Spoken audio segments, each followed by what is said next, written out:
Ավետարան ըստ Մարկոսի 11 Հիսուսի մուտքը Երուսաղեմ Երբ մոտեցան Երուսաղեմին, Բեթփագեին և Բեթանիային, Ձիթենյաց լեռան մոտ, նա ուղարկեց աշակերտներից երկուսին և նրանց ասաց.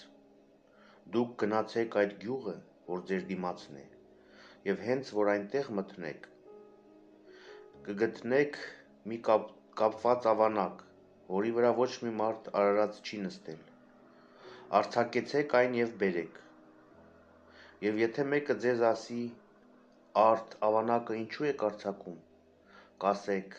«Տիրոջը պետք է», և նա իսկույն դրան այստեղ կուղարկի»։ Գնացին և գտան ավանակը, կապված դռան մոտ, դրսում, փողոցի մեջ, և այն արձակեցին։ Եվ այնտեղ կանգնածներից ոմանք ասացին նրանց. «Ի՞նչ եք անում, ինչու եք այդ ավանակն արձակում»։ Եվ նրանք նրանց ասացին. ինչպես Հիսուս ասել էր, ու նրանց թույլ տվին։ Ավանակը բերեցին Հիսուսի մոտ, և դրա վրա զգեստներ գցեցին, և Հիսուս նստեց դրա վրա։ Եվ շատեր իրենց զգեստները փռում էին ճանապարհին, և ուրիշներ ծառերից ճյուղեր էին կտրում և գցում ճանապարհի վրա։ Եվ նրանք, որ առաջից ու հետևից էին գնում, աղաղակում էին և ասում. «Ովսաննա Բարձրյալին, օրհնյալ լինի նա, որ գալիս է Տիրոջ անունով, օրհնյալ լինի մեր հոր Դավթի թագավորությունը, որ գալիս է»։ Խաղաղություն երկնքում և փառք բարձունքներում։ Եվ Հիսուս մտավ Երուսաղեմ, գնաց տաճար ու նայեց իր շուրջը, ամեն ինչի վրա, և որովհետև երեկոյի ժամ էր, բարձրացավ Բեթանիա 12-ի հետ միասին։ Անպտուղ թզենին։ Հաջորդ օրը, մինչև Բեթանիայից դուրս էին գալիս, Հիսուս քաղցած էր, և հեռվից մի տերևալից թզենի տեսնելով, եկավ, որ թերևս նրա վրա մի բան գտնի։ Եվ երբ նրան մոտեցավ, ոչինչ չգտավ, այլ միայն տերև, որովհետև տակավին թզի ժամանակը չէր։ Հիսուս խոսքը թզենուն ուղղեց և ասաց. «Էլ քեզնից ոչ ոք պտուղ չուտի հավիտյան»։ Եվ նրա աշակերտները լսում էին։ Տաճարում առևտուր անողների վտարումը։ Եկան Երուսաղեմ, և Հիսուս տաճար մտնելով սկսեց դուրս հանել տաճարում գտնվող վաճառականներին ու գնորդներին, և լումայափոխների սեղանները ցրեց ու աղավնեվաճառների աթոռները շուռ տվեց, և չէր թողնում, որ որևէ մեկը տաճարի միջով նույնիսկ որևէ բան անցկացնի։ Եվ ուսուցանում էր նրանց ու ասում. «Գրված է.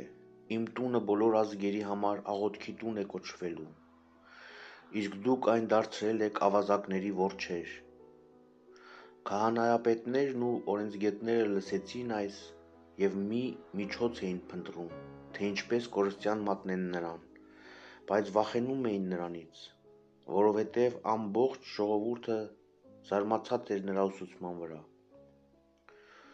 Երբ երեկո եղավ, քաղաքից դուրս ելան։ Թզենու դասը, հավատ և աղոթք։ Հաջորդ օրը առավոտյան, մինչև նույն ճանապարհից էին անցնում, թզենին արմատից չորացած տեսան։ Պետրոսը հիշեց և ասաց նրան. «Ռաբբի, ահավասիկ թզենին, որին անիծեցիր, չորացել է»։ Հիսուս պատասխանեց և ասաց նրան.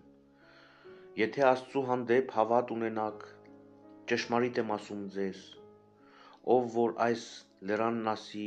«Ել և ծովն ընկիր», և իր սրտում չկասկածի, այլ հավատա, թե ինչ որ ասում է կլինի, նա ինչ էլ ասի կկատարվի։ Դրա համար ասում եմ ձեզ. ամեն ինչ, որ աղոթք անելով խնդրեք և հավատաք, թե կստանաք, կտրվի ձեզ։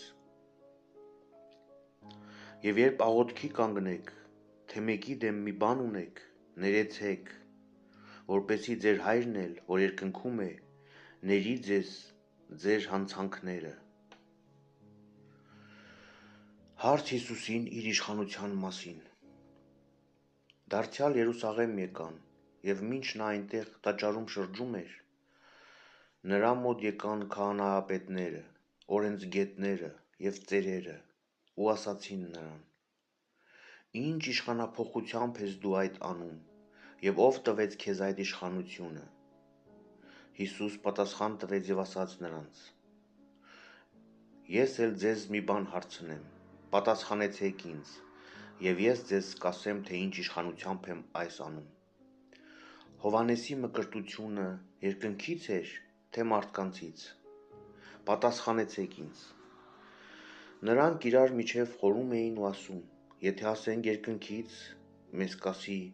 իսկ ինչու նրան չհավատացիք, իսկ եթե ասենք մարդկանցից, ժողովրդից ենք վախենում»։ Որովհետև բոլորը գիտեին, թե Հովհաննեսը մարգարե էր։ Պատասխան տվեցին և Հիսուսին ասացին. «Չգիտենք»։ Եվ Հիսուս նրանց պատասխանեց ու ասաց. «Ես էլ ձեզ չեմ ասի, թե ինչ իշխանությամբ եմ այս անում»։